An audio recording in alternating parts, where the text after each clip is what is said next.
Tell me about it. I'm moving from slow. Good morning. Well, this is week 3. I promise it'll be over next week.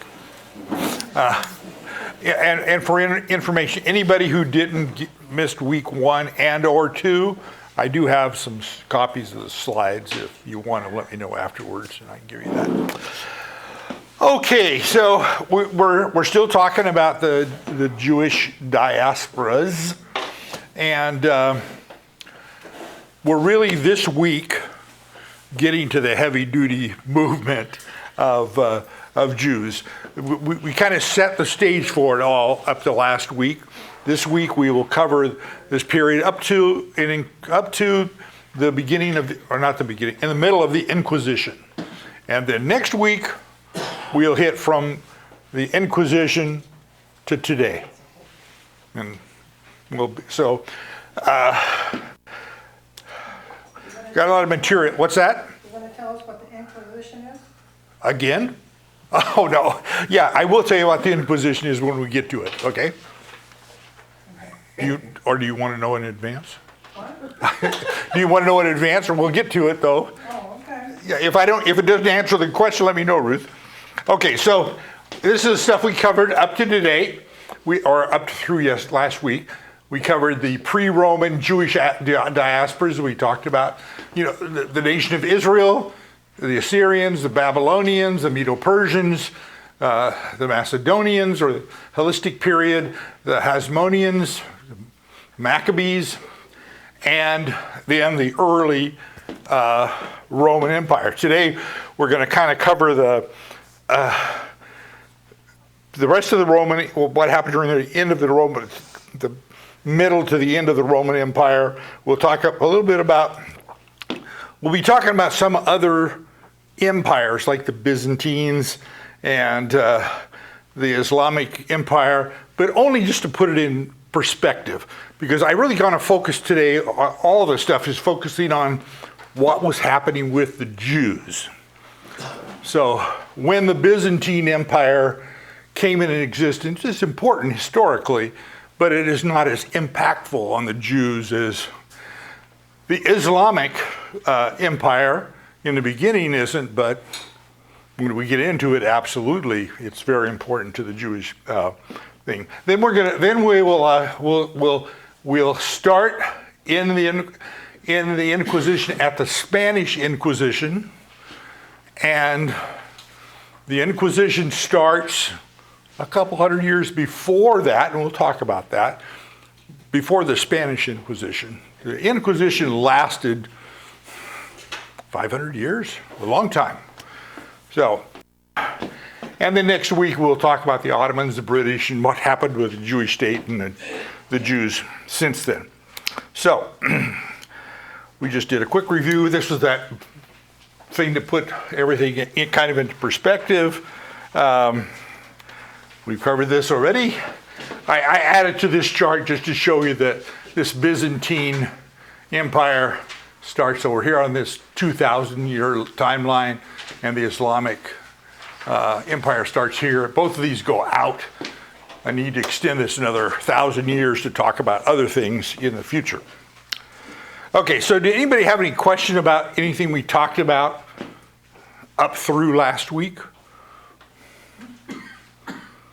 Okay, all right. If you miss it, it's out there on YouTube now. So, okay, so we're going to talk about the Roman and the post-Roman Jewish diaspora. So I have this slide here that is kind of showing the Roman Empire at about 117 AD. So this is almost the peak of the Roman Empire. It exists for a couple hundred more years, but when it's at its peak, it was about in this time period. Okay, so it starts out, you can't see it here very easily, but over here in Italy, there's a little dot. So the Roman Empire goes way back to the early 500s when it was just a city-state of Rome. And And it ends kind of in 476. And by that time, this red is what's left of the Roman Empire. This purple is the Byzantine Empire, which we'll talk about a little bit. All right. So this is when the first really heavy stuff happened to the Jewish nation, the Jewish people. It was in this Roman period. We all know, because in Christendom we talk about the destruction of the temple.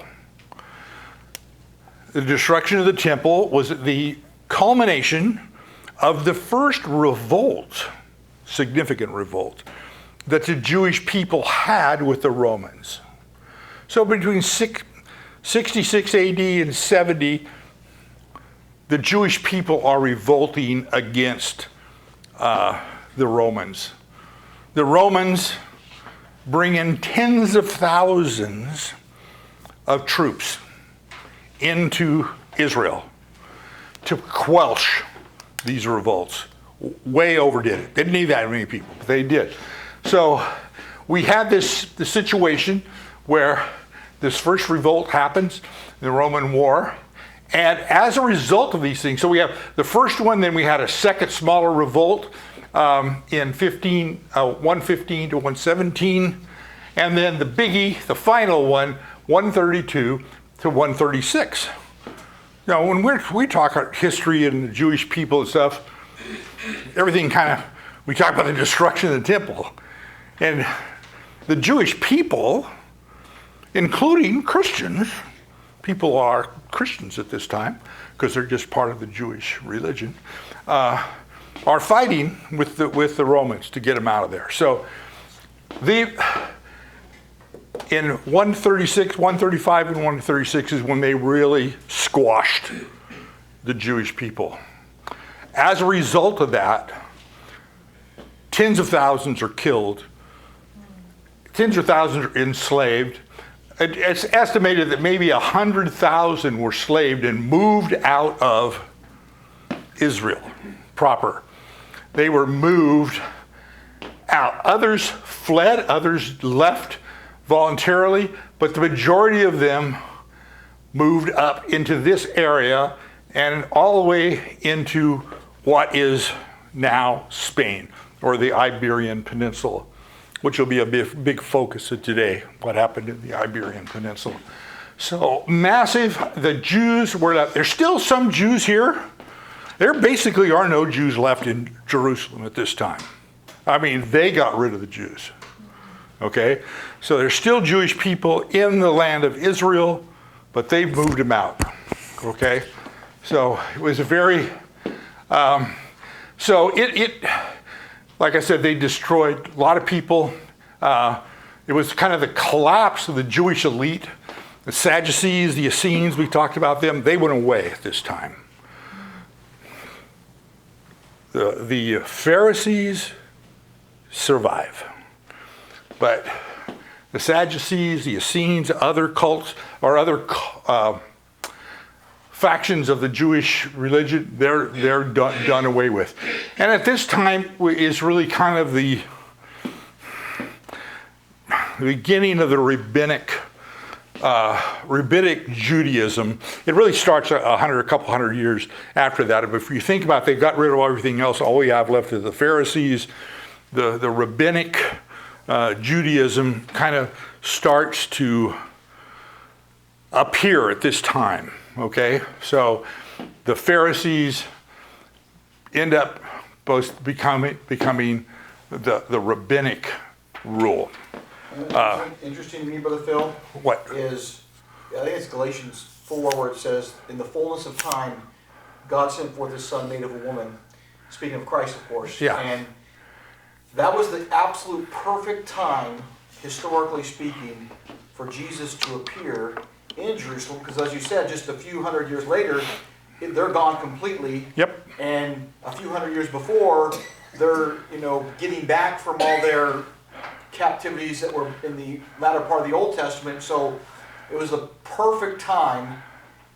God had it. And if you think about even now, Christ coming back, all the things happening in Israel right now, God's timing is just so perfect with all the events that are pushing Jews everywhere and bringing them back and all those things. Yeah, I think it's really good. As I get to in a slide or two, it's really kind of, if you think about Paul's journeys. Paul's journeys are north of Israel. And so the Christian movement is growing up here. And so even the Christians that existed, they were purged from that area. So there's just a remnant, if you will, left there. So yeah, it gets to be, it's all, I think, works in God's plan for the people of Israel, for the Jews, but also for the Christians. I mean, this is very pivotal in the history of both groups. And even at the day of Pentecost, when you had those 16 nations referenced, those had already been dispersed. Those are Jewish people that had been Those already had been dispersed. So that was a base for all those people that got saved and returned, and Yeah. would later catch up with Paul to start these churches all over the world. So it's just really interesting how God used these dispersing. Yeah, when we think about Pentecost and all the people who were there from around the world, and we talked about the prior dispersions. I mean, you had the Babylonian dispersion, which is mainly to Babylon. A lot of those people came back. Some of them are still there in Babylon. Before that, the Assyrians, they were spread north, and they're still around. And because of Solomon and David and their trade, there's Jews spread out all over the Mediterranean, and so these people are the ones that are coming back at Pentecost. So, whoop, too fast. This is just a little quick here. So this is just showing over time how the diaspora kind of grew. So the blue, which is the late Roman period. There's some blue, and the colors are not that great here, but they were up there. They'd already spread out quite a bit. And then by the late Roman period, there's more dispersion. So over time with the Romans, the Jews got more and more dispersed. Yes, Couch? So back where you were saying the collapse of the Jewish elite and the disappearance of the Sadducees and the Essenes? yeah, did that also bring about the end of the Sanhedrin? I don't know when the Sanhedrin existed for a long time. Maybe the Sanhedrin of its time may have disappeared, but the Sanhedrin isn't part of the current Jewish government called the Sanhedrin? Israel has just started. Yeah, so it's this. It changed. I think the Sanhedrin of those early times probably got done away with because that was run mainly by the Sadducees. So they disappear. So it's likely that I don't know. To tell you the truth, I don't know. So this is another just interesting map because what this is showing is two things. This area, brown area, that's the Christian empire at this in the first and third century. The Christians they're up here focused. This is where Paul did all his evangelism. That's where it was growing. Growth was happening more up here than down here. There are these highlighted places of spiritual growth with all these blue dots, blue squares. Those are Jewish groups of Jewish people. It doesn't. The square doesn't tell you how many, how big. It doesn't give you any scale. But they're all over the place. The Jews, by the end of the 3rd century, they're everywhere. They have been dispersed. Remember what diaspora means is this is where groups of people are relocated, if you will, and they try to maintain their identity with their homeland and their culture. It's different than when my grandparents immigrated here, we tried to assimilate.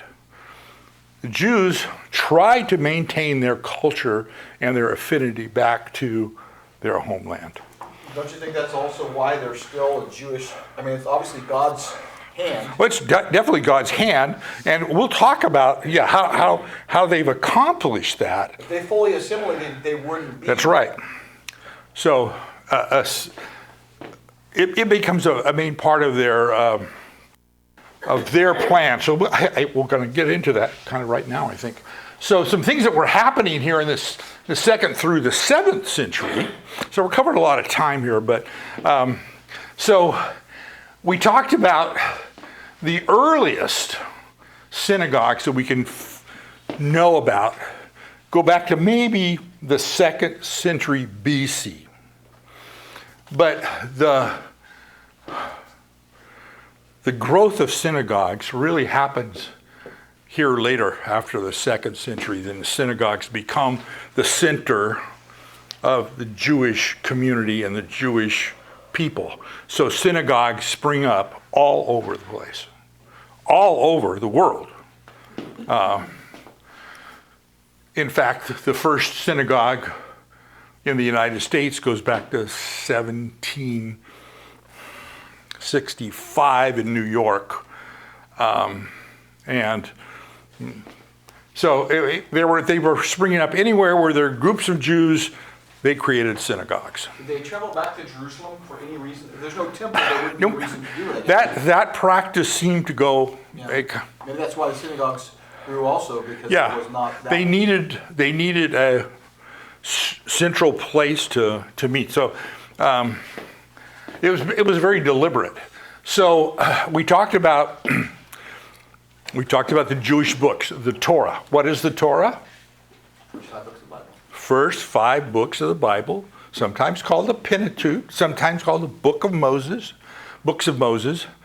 It's the first 5 books. Remember, we talked about this. The Sadducees believed that was, and that only was the scripture. The whole Jewish Bible, including the writings and the prophets, all that stuff is called the Tanakh. So the Torah is part of the Tanakh, okay? That's the Jewish Bible. Equivalent to our Old Testament is the Tanakh, okay? But remember, the Pharisees, they didn't believe just the scriptures. Oral tradition was very, very significant as far as they were concerned. And at this time, during this period of time, they realized, or some rabbi realized, we need to document this tradition because it is as important as the scripture. So they actually developed a document, and there are several types of versions of it, but the Mishnah, which is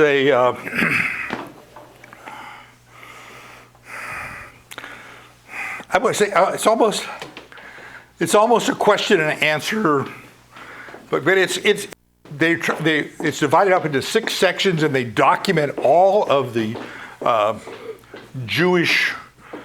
They try to document all the Jewish oral tradition, which they think has as much weight as the scripture. So this really gets kind of codified during that period of time. Then they have another thing called the Talmud. I throw these out only so you get them kind of familiar in your head. The Talmud is kind of like a study Bible, but it's really a study not of the scriptures as much as the Mishnah. So it's this stuff. The Jews at this time are saying, we're dispersed all over. We have to make sure our culture, our religion, that people know it. So they set out to do these things specifically to instill in their people what it was to be a Jew. Okay? At this time, today the Jews operate in a rabbinic There's rabbis, and it's very structured. And, the rabbis are the ones that have the answers, and you go to the rabbis for stuff. So that really started back the 16th century officially, but it goes way back, probably back to the 2nd century. I also want to introduce something called Jewish ethnic divisions. So we all know that Jewish, there's tribes. Don't you find it interesting in this time, there's no discussion of tribes? I mean, it's gone away in the Jewish nomenclature. Except, Frank can correct me if I'm wrong, but there still is reference in the end times about the need for the Levites. Right, Frank? Yeah. So, but it's just not even mentioned. What you find out about are things like Ashkenazi Jews, Sephardic Jews, Mizrahi Jews, and you'll hear things like crypto Jews. And we'll talk about each of these a little bit. But remember when I started this whole program out, I told you it all started from me doing genealogy, finding out that I have Sephardic Jewish ancestry. Okay? And that's kind of what started me on this years ago, on this kick. So, Ashkenazis happen to be this group of Jews that grows and gets to be a fairly large congregation of Jews in the Rhineland, if you will. Northern France and Germany, the Rhineland. So that's kind of what this means. Sephardic means of the Iberian Peninsula. So what is today Spain and Portugal, that is the Iberian Peninsula.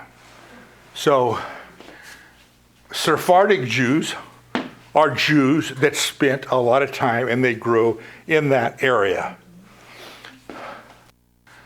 This is the largest group of Jews in the world. The second largest, this is the third largest. And these are becoming more around the homeland of Israel, and they're the third largest group. There's something we'll call crypto Jews because it fits. As we talk about the Inquisition, there are a lot of people who convert to Catholicism. But they convert in name only, and they're still practicing Jews. Those end up being called crypto Jews. So it's got nothing to do with this ethnic connection. It's just another. That's right. These are three terms that kind of get thrown around, and we'll talk about them a little bit. So I wanted to point them out. Okay. Not going to spend a lot of time on the Byzantine Empire. Do we know about the Byzantine Empire? There was a time in the Roman Empire where Diocletian, the emperor, split the Roman Empire into two parts. Eastern Roman Empire, Western Roman Empire. And he kind of split it. And he moved the capital of the Roman Empire to Byzantium, better known yesterday as Constantinople, better known today as Istanbul. Same place. He names that to be the capital. So over here in this, wherever it is, right in here. And then along comes 100 plus years later, Constantine. And Constantine reunifies the Roman Empire, but he moves his capital from the west to where the eastern capital is. When he dies, they rename the capital after him, Constantinople, named after Constantine. Now, we know a lot of things happened with Constantine, right? Constantine's the one who said, Rome is a Christian nation, right? So that had a lot of ramifications to the Jews. They were kind of living somewhat harmoniously during all this time. When that happened, they started getting persecuted. So the persecution of the Jews started that time. let's see, it's also, I think, it's the beginning of the demise of the Western Roman Empire. They start having trouble with all these groups, mainly to the north, the barbarians they call them, and they're playing havoc with it. By the time, I don't know, this is about 500. By this time, mid 500 AD, a lot of the Roman Empire is now under control of other people than the Romans. This is the Iberian Peninsula. It is controlled by the Visigoths, which we'll talk about that in just a minute. But you can see the Roman Empire has shrunk. The Byzantine, or the Eastern Roman Empire, still there and somewhat growing, but they're not affected by this. At the same time, the Islamic Empire comes about, and we have Muslim land starting with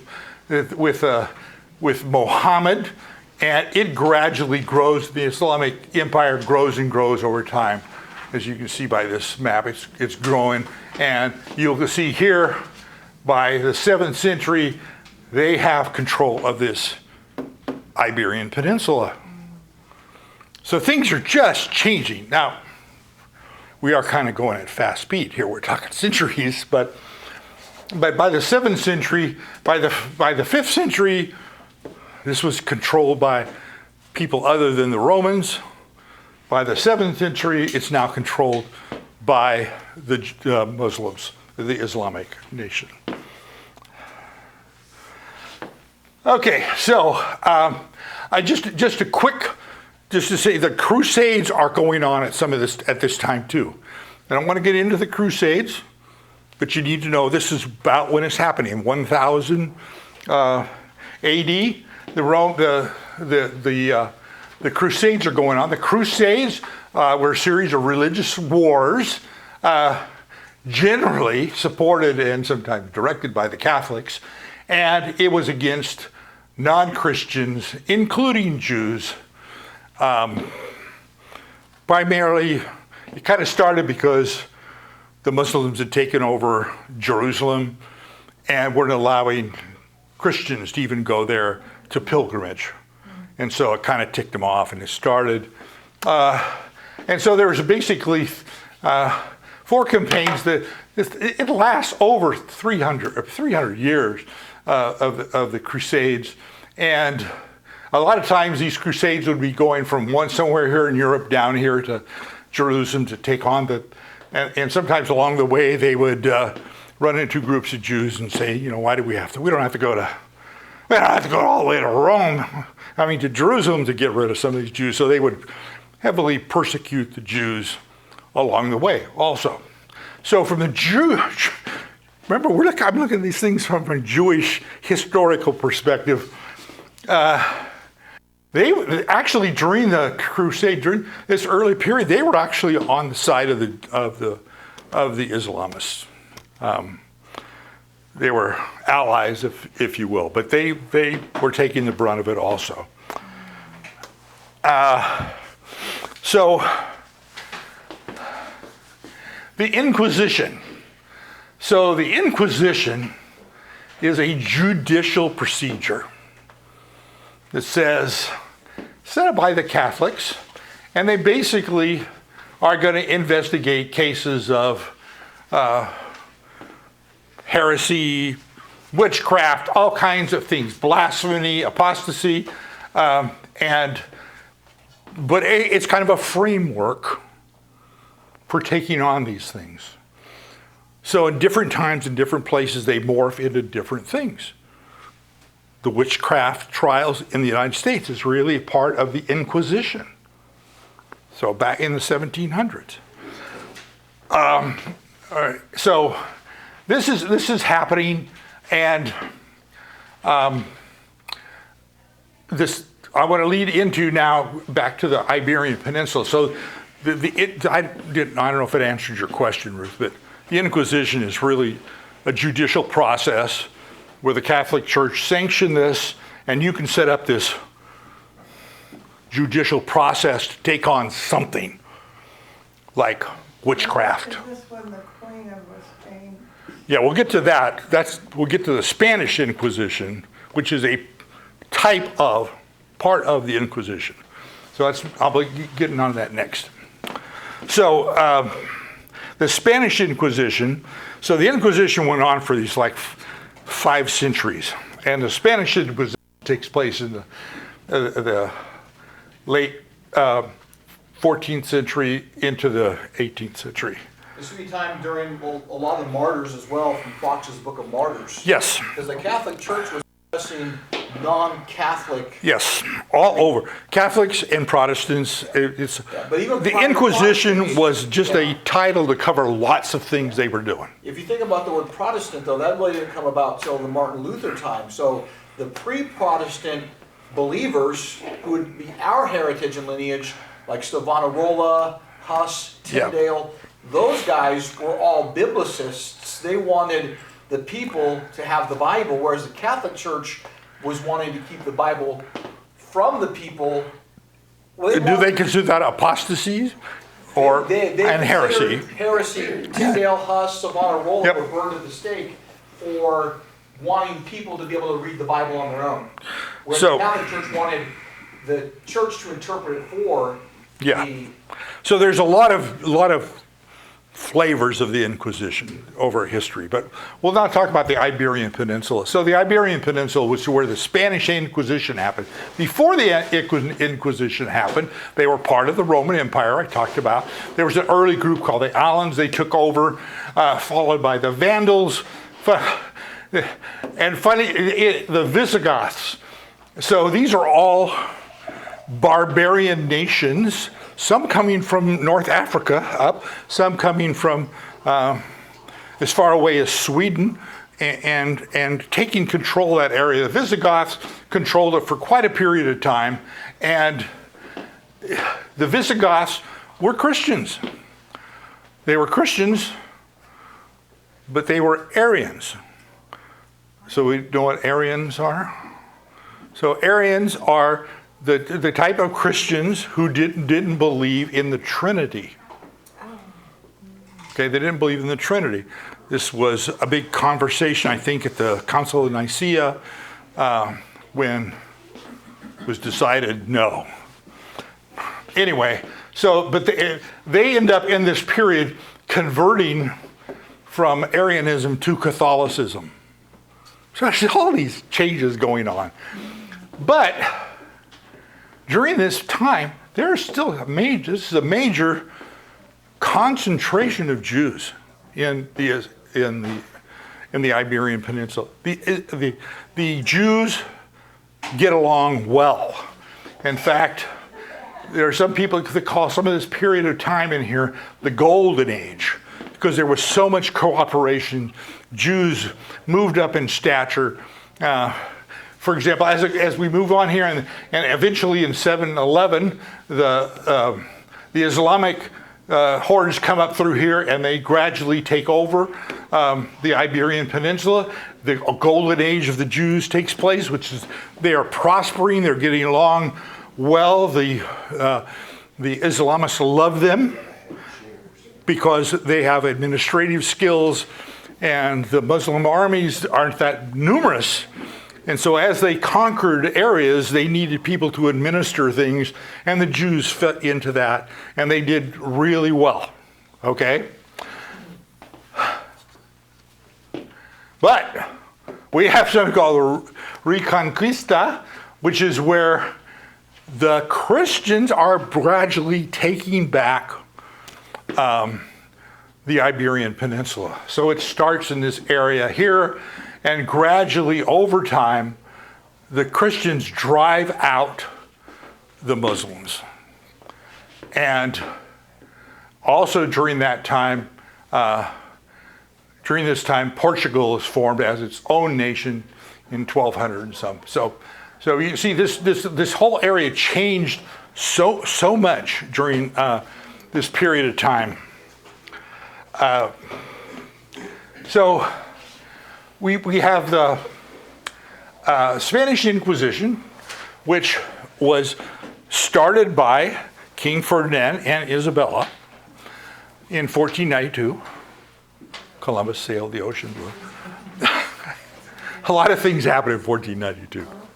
But you got to see what was going on in this before this time. The Inquisition in Spain had already been taking on the Jews, and they had said, "Convert or get out of here." No, I didn't even say that. They wanted them to convert, so they converted a lot of Jews. Some Jews became crypto Jews. I'm a Jew. I'm a Christian, but behind the scenes they're practicing their Jewish religion. So there was a lot of that. Inasmuch as just what the Jews were still practicing Judaism, some of them said they're Christians and they were practicing Judaism. So Ferdinand and Isabella said, we got to stop this.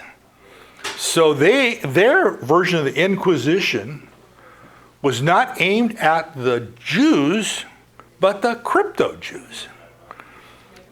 They wanted those people who said they were Christians to prove they were Christians.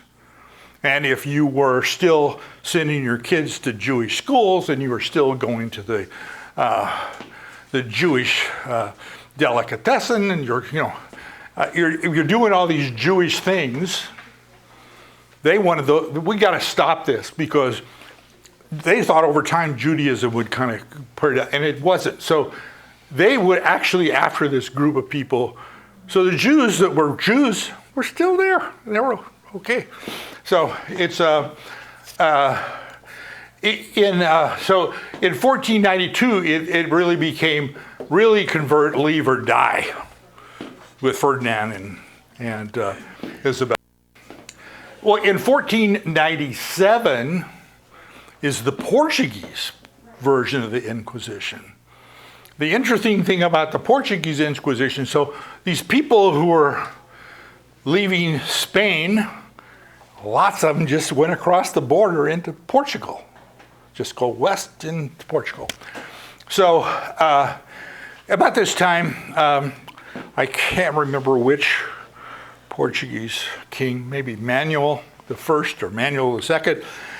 He wanted to marry one of Ferdinand and Isabella's daughters. Good Solomon type treaty. Anyway, and Ferdinand and Isabella said, get rid of the Jews and we'll let you do it. So he did. So he implemented an inquisition to purge the Jews from Portugal. And it was kind of convert, leave, or die. At that time, my ancestors left. I have not been able to determine if my ancestors had converted. They certainly were. They're certainly Catholics today.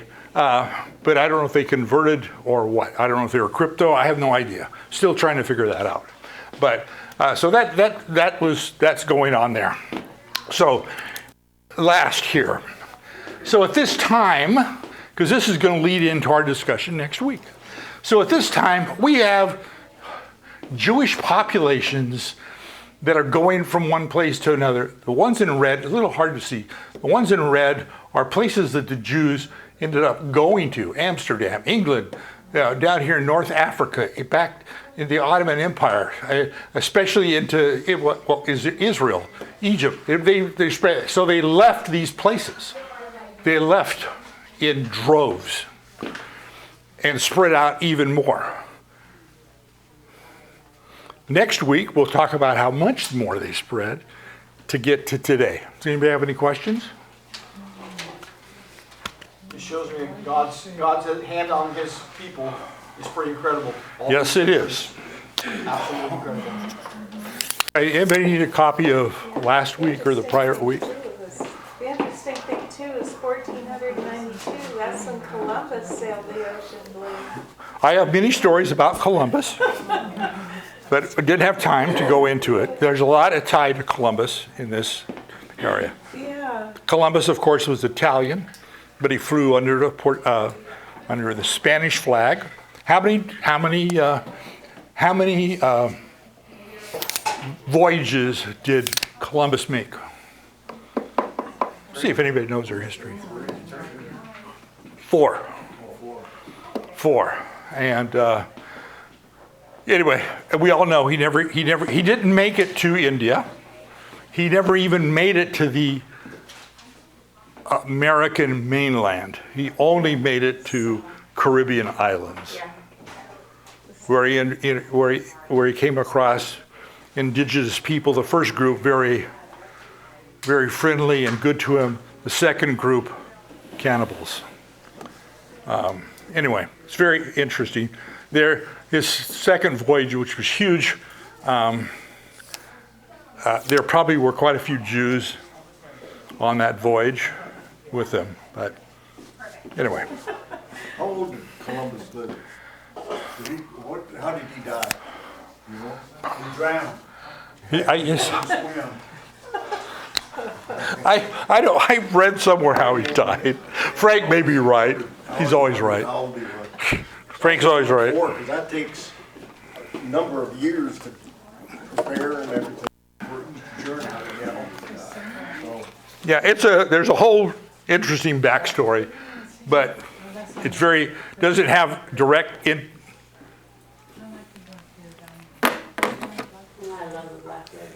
I'm getting the sign to shut my mic off.